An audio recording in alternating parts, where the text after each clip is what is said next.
Untuk mengetahui kondisi terakhir dari Syekh Ali Jaber, kita sudah tersambung langsung dengan Syekh Ali Jaber. Assalamualaikum warahmatullahi wabarakatuh. Selamat sore, Syekh Ali Jaber.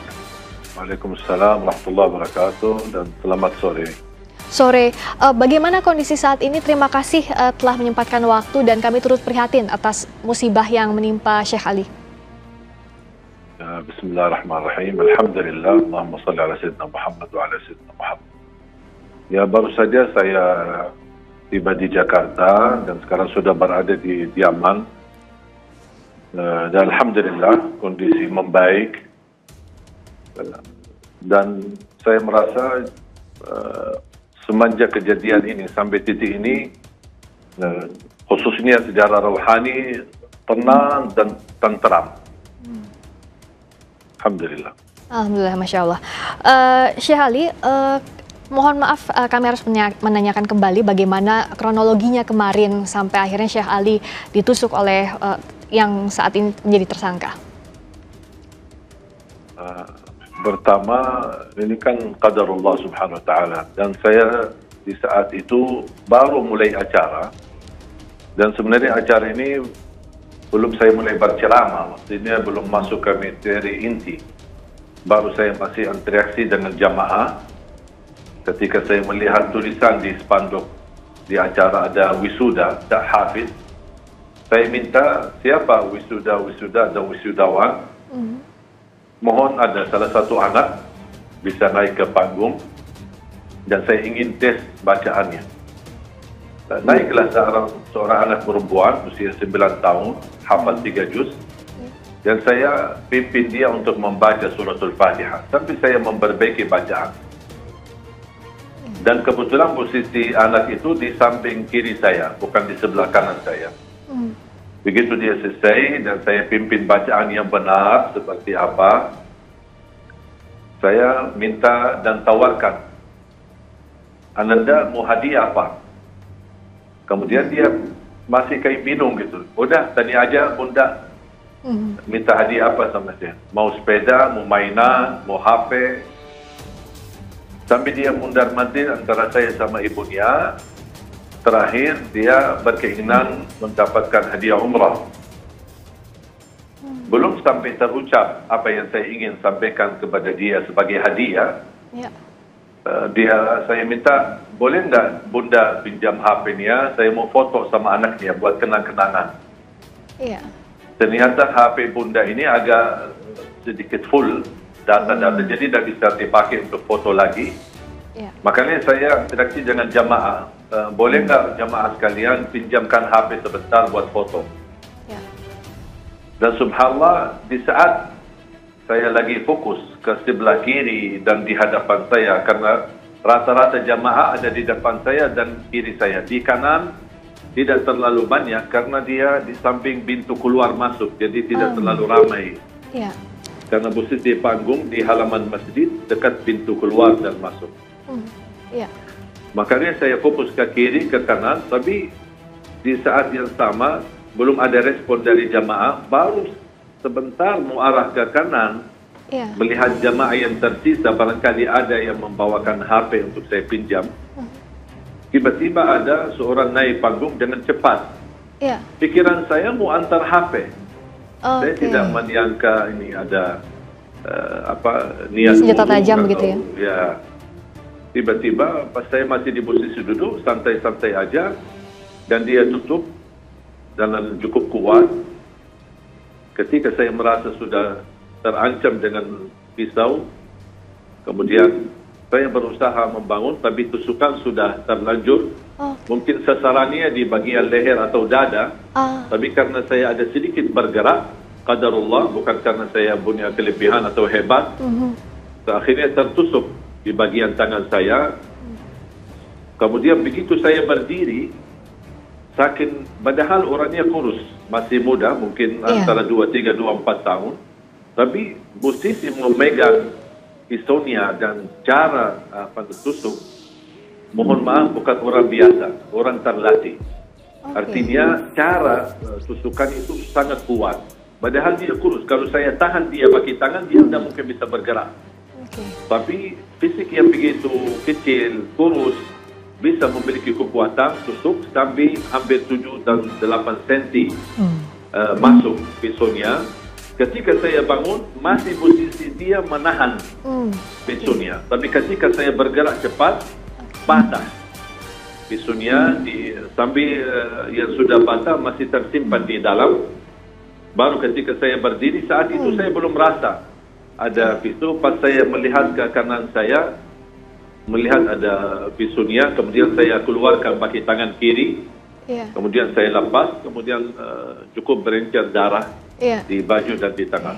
Ya, jadi masih kebas tentu di awal belum begitu terasa. Tapi kalau dilihat video ini, jadi saat Syekh Ali lihat ke arah kanan itu sebenarnya bukan refleks atau sudah memperhatikan ada orang yang mencurigakan ya, tapi mencari apakah ada yang membawa telepon genggam atau tidak, begitu ya Syekh Ali ya? Iya, untuk meminjam HP biar foto sama anak yatim. Saat acara baru dimulai, apakah terlihat gerak-gerik yang mencurigakan dari sekitar penonton? Kalau tadi kan masuknya dari area yang memang cukup sepi, tapi apakah para jamaah di sana ataupun juga Syekh Ali melihat ada gerak-gerik yang mencurigakan sebelumnya? Tidak, sama sekali tidak ada, karena saya lagi interaksi dengan jamaah, tidak ada sesuatu yang menarik perhatian atau dicurigakan, apalagi tidak ada orang baru masuk, semua rata-rata sudah pada di tempat, dan saya kedatangan ke tempat cukup telat, seharusnya jam 4, saya datang hampir jam 5 kurang. Saat itu ada pengamanan yang cukup ketat dari aparat atau misalnya dari pihak penyelenggara acara misalnya, Syekh Ali? Saya sebenarnya memperhatikan masalah keamanan ketika saya bergerak safari dakwah di beberapa titik dari hari Sabtu, kemudian hari Ahad, hari Minggu. Saya tidak pernah memperhatikan setiap titik pasti ada aparat keamanan. Polisi maupun security maupun panitia di luar masjid maupun di dalam masjid, bahkan setiap titik kami tausiah ada kepala polisi setempat, apa itu Polres atau Kapolsek yang hadir di dalam masjid untuk ikuti acara tausiah itu. Ya, kecuali titik kejadian ini sama sekali tidak ada aparat keamanan di dalam maupun di luar, sama sekali tidak ada. Nah, sebelum kejadian ini apakah ada katakanlah ancaman atau teror begitu kepada Syekh Ali atau tidak ada sama sekali? Tidak ada. Alhamdulillah saya tidak punya orang memusuhi saya. Selama 12 tahun saya berdakwah di Indonesia, alhamdulillah selalu menjaga perasaan hati orang yang muslim, non-muslim. Selalu saya menjaga kedamaian. Justru saya memimpin umat untuk menjaga kedamaian, kebersatuan, saling mencintai, saling menghormati. Dan silakan periksa semua ceramah saya. Tidak ada unsur kekerasan, tidak ada unsur saling menyalahkan, saling menjatuhkan. Termasuk berbeda pendapat pun saya patuh dan menghormati perbedaan di antara kita. Jadi memang selama 12 tahun ini berdakwah, ini adalah kejadian pertama ya, qadarullah, takdir Allah memang terjadi di Bandar Lampung kemarin ya, Syekh Ali? Ya, ini pertama pengalaman baru bagi saya dan pengalaman yang sangat luar biasa dan juga menjadi pelajaran buat saya agar lebih waspada. Tapi bukan berarti untuk memberhentikan dakwah, saya akan terus memperjuangkan silaturahim. Makanya selepas acara tersebut, kejadian ini, saya masih lanjut kegiatan acara tabligh akbar di malam hari. Masih melanjutkan acara sampai malam hari dan sampai tadi juga masih di Lampung ya, Syekh Ali. Apakah ada perkembangan terkini dari penanganan perkara atau bahkan sempatkah bertemu lagi dengan pelaku setelah kejadian? Saya tidak berkesempatan bertemu, tapi setelah kejadian saya langsung didatangi Mbak Kapolda Lampung ke hotel, juga ada Kapolres, Kapolsek, bahkan dari aparat TNI, semua datang dan Pak Kapolda menyampaikan sudah menerima arahan dan telepon dari Wakapolri untuk langsung ditangani kasus ini dan dikawal selama saya masih berada di Lampung.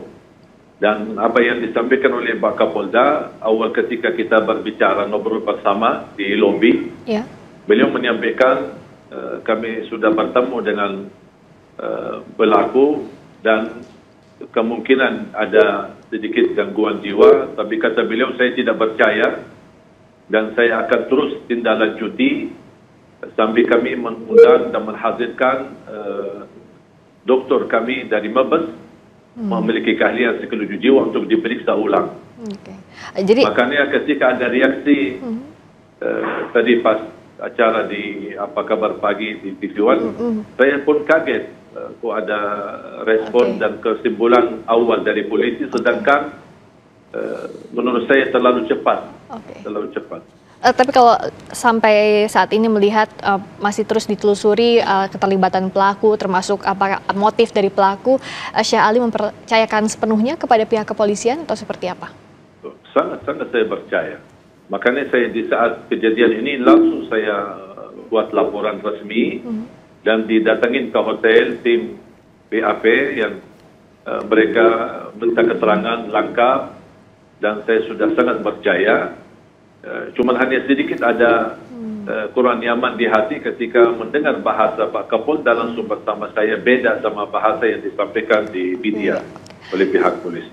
Ia diharapkan terus dilakukan penyidikan terhadap kasus ini agar betul-betul terang motifnya seperti itu ya, Syekh Ali? Betul, betul. Karena saya merasa apa yang terjadi ini, mohon maaf, bukan masalah gangguan jiwa, tapi betul-betul anak itu terlatih dan cara dia berhadapan dengan saya, dan mungkin saya bukan ahli psikologi jiwa, tapi saya ahli ruqyah. Insya Allah dari pandangan mata beliau saya bisa mengetahui apakah dia perlu diruqyah atau tidak. Nah, Syekh Ali melihatnya kejadian ini seperti apa? Ada orang yang tiba-tiba menyerang, hikmah kalau kita katakan yang Syekh Ali lihat apa dari kejadian ini? Sebenarnya qadarullah, saya menganggap ini takdir. Dan kita tidak bisa melarikan diri dari takdir Allah Subhanahu wa taala, walaupun kita tawakal, walaupun kita ikhtiar. Kalau sudah Allah menetapkan sesuatu pasti akan terjadi. Tapi seandainya kalau seluruh penghuni bumi bersatu untuk membawa madarat, membawa menyakiti kita, membawa keburukan, kalau belum diizinkan oleh Allah, mereka tidak bisa apa. Dan saya mengambil kutip, ya, mungkin bagi saya sendiri pelajaran. Karena saya jujur saja, setiap hari saya punya wirid baca suratul Baqarah. Hari kejadian ini, biasanya saya baca suratul Baqarah sekaligus baca dari awal sampai akhir tuntas. Hari kejadian ini, saya merasa berdosa karena saya tidak tuntaskan suratul Baqarah. Saya hanya baca satu juz, kemudian sisanya saya baca lagi di waktu siang hari. Makanya cara saya menyicil, menurut saya ini cicilan. Menyicil suratul Baqarah itu barangkali dosa saya, makanya Allah berikan teguran. Hal lainnya soal kewaspadaan. Setelah kejadian kan Syekh Ali masih melanjutkan dakwah di titik lainnya. Nah, kedepannya karena kita tahu setiap Syekh Ali berdakwah selalu ada banyak jamaah yang terlibat. Apakah akan ada pengamanan, misalnya dimintakan pengamanan yang lebih ketat lagi agar tidak ada kejadian serupa terjadi? Sebenarnya saya secara pribadi tidak minta, tapi alhamdulillah sejak kejadian ini langsung Pak Kapolda Lampung turun tangan, memberikan perhatian, kemudian Kodim dan juga Dandrim di tempat semua ikut turun tangan mengawal kami selama masih berada di Lampung. Di titik-titik kami kunjungi, bahkan sampai ke bandara, mendapatkan perhatian yang sangat luar biasa.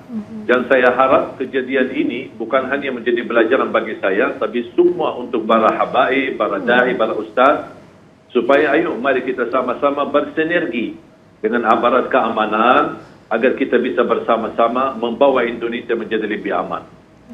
Termasuk musibah yang menimpa Syekh Ali ini juga kan ramai diperbincangkan di media sosial. Apa yang ingin Syekh Ali sampaikan agar memang jangan sampai ada yang memanfaatkan kejadian ini untuk hal-hal yang tidak diinginkan terkait persatuan dan kesatuan? Kejadian ini bagi saya pribadi pelajaran, dan saya tidak mau dikaitkan dengan kepentingan politik, isu-isu yang lain. Makanya saya harap umat tetap tenang, jangan terprovokasi, jangan terpancing untuk mengadu domba di antara kita. Ini sudah qadarullah dan saya sudah serahkan sepenuhnya kepada aparat keamanan, kepolisian, dan sangat percaya, saya sangat percaya akan mereka betul-betul tangani kasus ini dengan sebaik-baiknya, dengan amanah dan transparan, supaya bisa kita memberikan keterangan kepada umat yang menenangkan hati. Jangan sampai hal ini dijadikan fitnah dan dijadikan berpecah belah di antara kita. Dan saya tidak mau kaitkan kasus saya ini dengan apa yang terjadi kepada beberapa ulama atau isu-isu ada orang gila, tusuk ulama atau tusuk orang di masjid atau tusuk leher. Yang sudah terjadi berlalu, saya tidak mau kaitkan. Yang saya terjadi sama saya, ingin saya memikirkan ke depan. Apa yang kita harus lakukan, apa yang kita harus waspada, dan apa yang kita harus wujudkan kebersamaan agar kita bisa tetap tenang dan merasa aman. Bahkan ketika kejadian ini, saya justru turun dari panggung, kemudian saya selamatkan anak itu karena mereka, saya melihat jamaah sakit, barangkali sakit hati, dan mereka emosi sampai dipukul-pukul, sampai berluka. Saya langsung tahan, saya turun, saya bilang kasihan, dia manusia. Walaupun dia bersalah, jangan cara kita memperbaiki kesalahan seperti ini.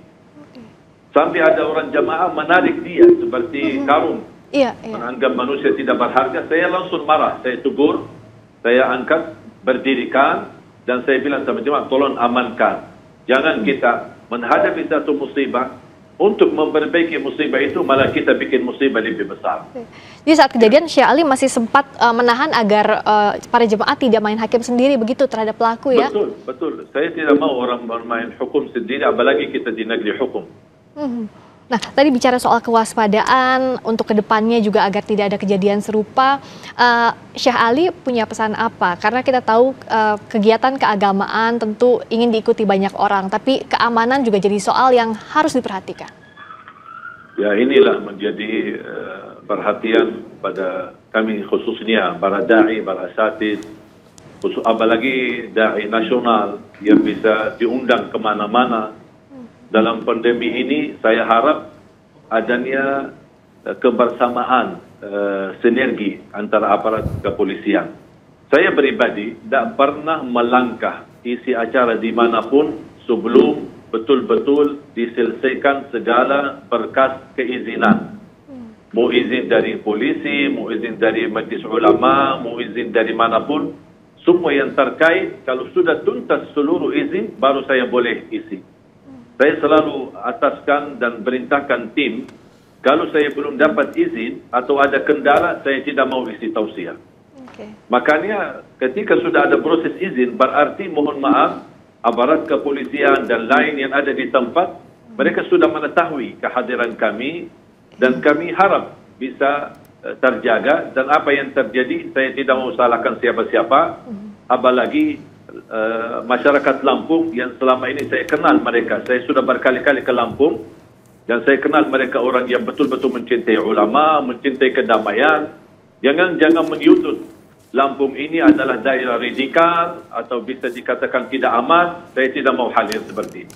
Kita harus sama-sama jaga apa yang sudah terjadi, sudah berlalu. Sekarang kita pikirkan ke depan, dan saya harap berlaku betul-betul diproses sampai tuntas. Bahkan tadi di Lampung terlihat saat Syekh Ali juga mengunjungi daerah lainnya dibantu untuk dijaga ya. Artinya memang kasus ini mari kita sama-sama lihat bagaimana penyelesaiannya dan semoga tidak terjadi lagi begitu ya Syekh Ali. Betul. Dan saya harap umat semua tenang, jangan terlalu gampang terpancing, jangan terlalu gampang melimparkan isu-isu kepada A, B, C atau kelompok tertentu atau ke politik atau apa. Sama sekali itu tidak ada kaitan. Saya sama orang politik sangat baik, sama pejabat sangat baik, sama aparat keamanan sangat baik, dan bahkan sama masyarakat dan ulama hubungan saya sangat baik. Baik, semoga lekas pulih total Syekh Ali Jaber. Terima kasih banyak atas waktunya di Kompas Petang. Wassalamualaikum warahmatullahi wabarakatuh. Waalaikumsalam warahmatullahi wabarakatuh.